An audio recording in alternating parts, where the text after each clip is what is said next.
Don Richardson എന്ന മിഷണറിയെക്കുറിച്ച് നിങ്ങൾ കേട്ടിട്ടുണ്ടോ? ഇന്തോനേഷ്യയിൽ സുവിശേഷകനായി പ്രവർത്തിച്ച ഒരു കാനഡക്കാരൻ. അദ്ദേഹം ഇന്തോനേഷ്യയിൽ പ്രവർത്തനത്തിന് വേണ്ടി ചെല്ലുമ്പോൾ കാട്ടുജാതിക്കാരായ കുറേ ആളുകളിടയിലാണ് പ്രവർത്തനം ആരംഭിച്ചത്. വളരെ അപരിഷ്കൃതരായിരുന്ന ആളുകളായതുകൊണ്ട് തന്നെ ആഹാരം ഉണ്ടാക്കാനും വസ്ത്രം ധരിക്കാനും ഒക്കെ അവരെ പഠിപ്പിക്കേണ്ടി വന്നു.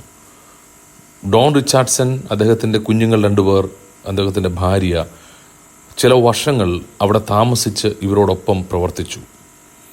എന്നാൽ തനിക്ക് ഏറ്റവും വിഷമകരമായി തോന്നിയത് ആളുകൾ പൊതുവെ ചതിയന്മാരും വഞ്ചകരും ആണെന്നുള്ളതാണ്. ഏത് നിമിഷം വേണമെങ്കിലും തൻ്റെ ജീവിതം അപകടത്തിലാകുമെന്ന് പോലും താൻ ചിന്തിച്ചു പോയിട്ടുണ്ട്. വിഷമുള്ള അമ്പുകളെയ്ത് മറ്റുള്ളവരെ കൊലപ്പെടുത്താൻ അവർ മിടുക്കരായിരുന്നു.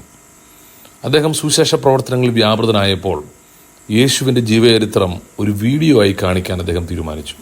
മശിഹാ ചരിത്രം ഒരു വീഡിയോ ആയി കാണിച്ച് സുവിശേഷം അവരോട് പറയാമെന്നാണ് താൻ ചിന്തിച്ചത്. എന്നാൽ താൻ ആ വീഡിയോ കാണിച്ചു കഴിഞ്ഞപ്പോൾ ആളുകൾക്ക് യേശുവിനേക്കാളും ഇഷ്ടപ്പെട്ടത് യൂദാസിനെയാണ്. വഞ്ചകനും ചതിയനുമായ യൂദാസ് തൻ്റെ ഗുരുവിനെ ഒറ്റിക്കൊടുത്തത് അവരെ വളരെ ആകർഷിച്ചു. താൻ ചിന്തിച്ചത് യേശു ക്രൂശിൽ മരിക്കുന്ന രംഗം കാണുമ്പോൾ അവർ കരയുമെന്നാണ്. അല്ല, യൂദാസ് യേശുവിനെ ഒറ്റിക്കൊടുക്കുന്ന കണ്ടപ്പോൾ അവർ എഴുന്നേറ്റ് നിന്ന് കരങ്ങളടിച്ചു. തൻ്റെ പദ്ധതികളെല്ലാം പാളിയെന്ന് തനിക്ക് മനസ്സിലായി. അങ്ങനെ ചില നാളുകൾ കൂടെ അദ്ദേഹം അവരോട് കൂടെ നിന്ന് ചെറിയ പ്രവർത്തനങ്ങൾ ചെയ്തു തുടങ്ങി. എന്നാൽ തനിക്ക് ഏറ്റവും വിഷമകരമായ കാര്യം, ഇവിടെയുള്ള 2 ട്രൈബുകൾ തമ്മിൽ എല്ലാ സമയത്തും യുദ്ധങ്ങൾ പതിവായിരുന്നു. യുദ്ധങ്ങൾ മാത്രമല്ല, ആ യുദ്ധത്തിൽ 100 കണക്കിന് ആളുകൾ മരണപ്പെടുമായിരുന്നു. ഇത് തന്നെ വല്ലാതെ അലട്ടി. വിഷമുള്ള അമ്പ് ചെയ്തും വെട്ടിക്കൊലപ്പെടുത്തിയുമൊക്കെയാണ് ആളുകളുടെ ജീവൻ നഷ്ടപ്പെട്ടിരുന്നത്. അവസാനം ഈ രക്തച്ചൊരിച്ചിൽ കണ്ട് മനം മടുത്ത് അദ്ദേഹം മടങ്ങിപ്പോകാൻ തീരുമാനിച്ചു. അദ്ദേഹം അവരോട് പറഞ്ഞു, ഞാൻ ഇവിടെ നിൽക്കുന്നില്ല, ഞാൻ മടങ്ങിപ്പോകുക.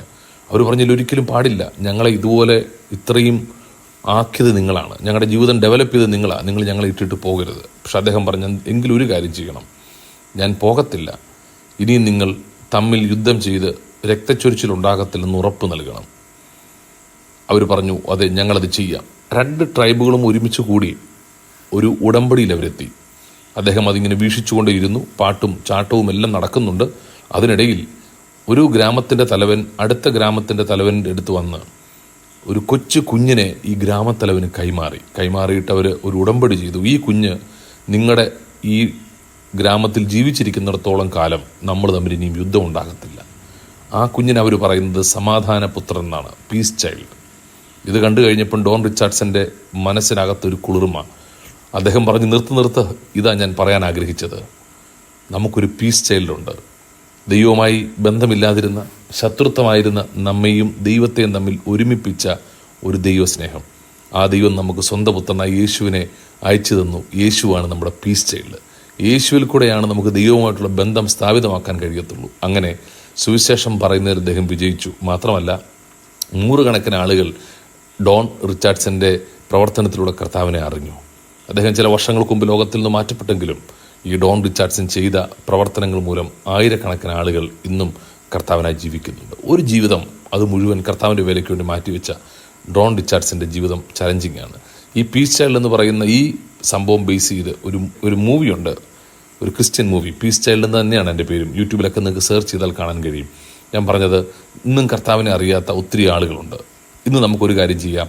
സുവിശേഷ പ്രവർത്തകരായിരിക്കുന്ന മറ്റ് സ്ഥലങ്ങളിൽ പോയി പ്രവർത്തിക്കുന്ന മിഷണറിമാരെ ഓർത്ത് ഒരു വാക്ക് പ്രാർത്ഥിക്കാം. അതിനേക്കാളുപരി കർത്താവിൻ്റെ വേലയ്ക്ക് വേണ്ടി നമ്മളാൽ ആവുന്നത് ചെയ്യാം. ഇന്നും സമാധാനപുത്രനായ യേശുവിനെ അറിയാത്ത ഒത്തിരി ആളുകളുണ്ട്. ആ ദൗത്യം നമുക്ക് ഏറ്റെടുക്കാം. ഒരാളോടെങ്കിലും കർത്താവിനെക്കുറിച്ച് പറയാം, ഒരാൾക്ക് വേണ്ടിയെങ്കിലും പ്രാർത്ഥിക്കാം. നമുക്കും കർത്താവിൻ്റെ വേലയിൽ പങ്കാളികളാകാം. അങ്ങനെയാണ് കർത്താവിൻ്റെ ദൗത്യം പൂർത്തീകരിക്കാൻ കഴിയുന്നത്. God bless you. ഞങ്ങളെ വിളിക്കുവാൻ ആഗ്രഹിക്കുന്നുവെങ്കിൽ 09880221957 എന്ന നമ്പർ ഉപയോഗിക്കുക.